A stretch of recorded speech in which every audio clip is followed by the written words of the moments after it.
Hi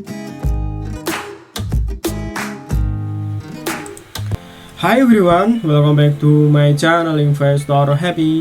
Halo semua. Video kali ini kita akan bahas ya ciri-ciri ciri-ciri saham yang sedang diakumulasi ya. Oke, sebelum pembahasan kita disclaimer dulu ya, bahwa di sini hanya sebatas berbagi informasi, bukan ajakan untuk beli ataupun jual di emiten yang terkait di video ini. Oke, kita akan praktek dan kita akan bagaimana urutannya. Nah, kalau saya biasanya itu screening dulu guys ya, screening dulu.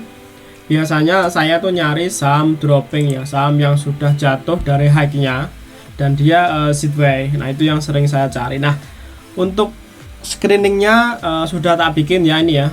Ini untuk tinggal aja masuk ke galeri saya, nanti ada ya di sini. Kalau mau nyari emiten yang dropping dengan EPS growth ini, ataupun yang drop aja ada ya. Tinggalan ini ya, ini yang rajin bagi dividen.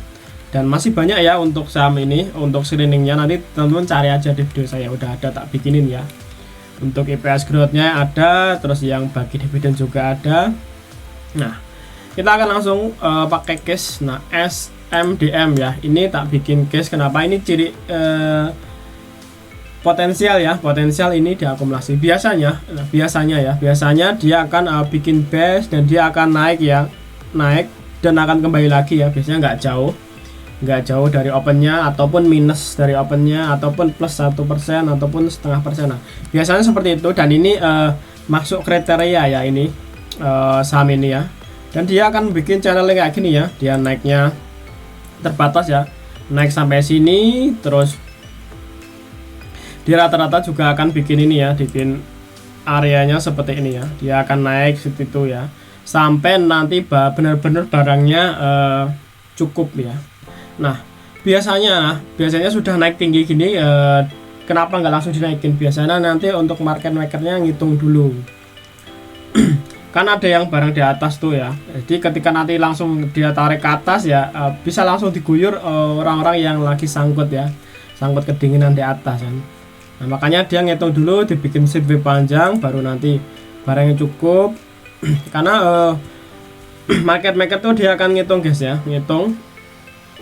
Karena memang dia penguasa, jadi barang yang di market di retail tuh berapa, di dia berapa, dia ngitung. Jadi yang udah dikeluarin berapa, yang nanti harus balik berapa. Nah, makanya teman-teman kan tahu ya, setelah turun jauh sideways panjang baru naik ya. Nah, ada yang sideways-nya pendek dan ada sideways panjang. Nah, ini ciri-ciri yang sideways panjang ya, dan ini menurutku potensial diakumulasi ya. Dan mungkin ketika nanti barang cukup, bisa saja ini naik lebih tinggi ya, ataupun mau nutup gap-gap di atas ini ya.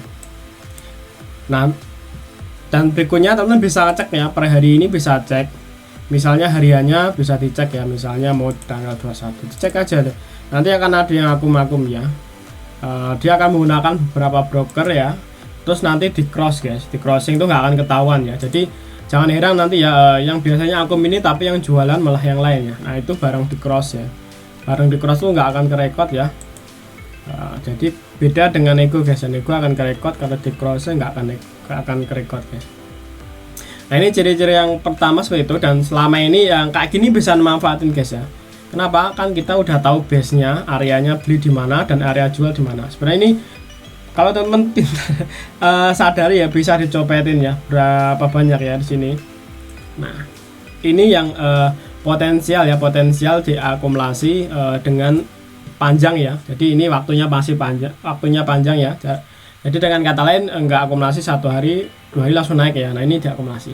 Terus berikutnya lagi, nah, kasih contoh ya, ini juga sama ya, sama, tapi ini akumulasinya pendek kemarin ya, walaupun ini masih tetap diakumulasi. Contoh kayak gini ya, ini Samokas ya, kemarin ini tak copetin guys, di area saya masuk di area pasti di sekitar 31 ya, atau di 33 ya. Ini biasanya aku masuk di sini, terus di 141 140 aku jualan terus.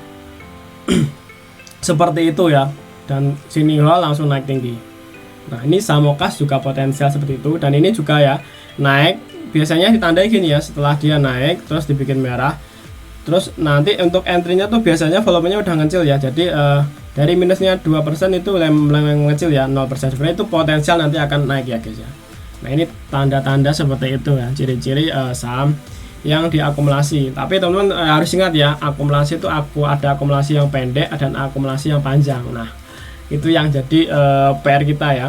Jadi ada yang besok langsung naik dan ada yang masih butuh beberapa bulan baru naik tinggi ya. Cuma rata-rata waktu akumulasi itu kita bisa nyopetin. Nah, bisa nyopetin. Biasanya rata-rata ini saham dropping semua ya. Nah, kayak gini ya. Nah, kenapa saya tuh nyari screening saham dropping ya? Enaknya gitu, kita lebih harganya di supportnya ya, dan kita lebih aman ya guys ya, daripada yang naik di atas gini ya. Nah, ini potensial ya untuk emiten ini untuk